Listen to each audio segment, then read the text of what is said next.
কুমিল্লাবাসীদের জন্য সুখবর, ৪২ বছরের অপেক্ষার অবসান করে অবশেষে বিভাগ হতে যাচ্ছে কুমিল্লা। না, এবার আর কোনো গুঞ্জন বা মুখের কথা নয়, জাতীয় সংসদেও উঠেছে সেই খসড়া প্রস্তাব। কিন্তু কোন ৬টা জেলা নিয়ে গঠিত হতে যাচ্ছে এই নতুন বিভাগ? চাঁদপুর, নোয়াখালী, ব্রাহ্মণবাড়িয়া, কারা থাকছে কুমিল্লার মানচিত্রে? আর কেনই বা এই কুমিল্লার বিভাগ হতে এত সময় লাগলো? পেছনে কি ষড়যন্ত্র কাজ করেছিল? ১৬ মে কুমিল্লার বরুড়া উপজেলার লক্ষ্মীপুর বাজার মাঠে দুপুরে প্রধানমন্ত্রী তারেক রহমান যখন মঞ্চে উঠলেন, তখন উপস্থিত জনতা স্লোগান তুলল, কুমিল্লা বিভাগ চাই। জনগণের এই প্রাণের দাবির মাঝখানে প্রধানমন্ত্রী স্পষ্ট জানিয়ে দেন, আমরা নির্বাচনে যে সকল প্রতিশ্রুতি দিয়েছি তার সবকিছুই বাস্তবায়ন করা হবে। কুমিল্লা বিভাগ যদি জনগণের দাবি হয়ে থাকে, ইনশাল্লাহ তা বাস্তবায়িত হবে। শুধু বিভাগই নয়, কুমিল্লার মানুষের জন্য আরেকটি বড় উপহারের ঘোষণা দিয়েছেন প্রধানমন্ত্রী। কুমিল্লাকে শিক্ষানগরী হিসেবে প্রতিষ্ঠিত করতে দ্রুতই একটি কৃষি বিশ্ববিদ্যালয় স্থাপন করার ইচ্ছাও জানিয়ে দিয়েছেন তারেক রহমান।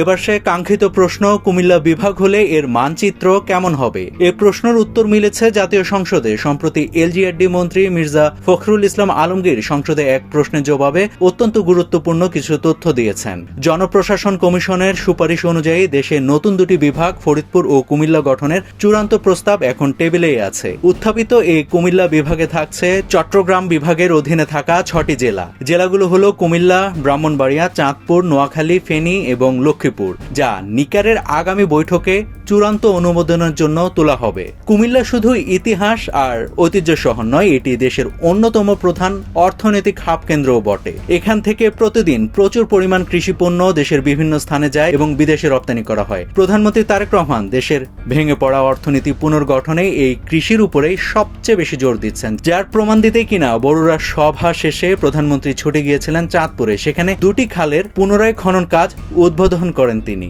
সরকার গঠনের মাত্র 10 দিনের মধ্যে 12 লাখ কৃষকের কৃষি ঋণ মওকুফ করে দেওয়া এবং কোল্ড স্টোরেজ স্থাপনের পরিকল্পনা প্রমাণ করে যে এই নতুন বিভাগ শুধু নামেই বিভাগ হবে না, এটি হবে স্বনির্ভর এক অর্থনৈতিক অঞ্চল। এদিকে ময়নামতীতে বিদ্যুৎ বিভাগের প্রায় 50 একর পরিত্যক্ত জমি রয়েছে, যেখানে একটি নতুন ইপিজেড গড়ে তোলার মহা পরিকল্পনাও চলছে।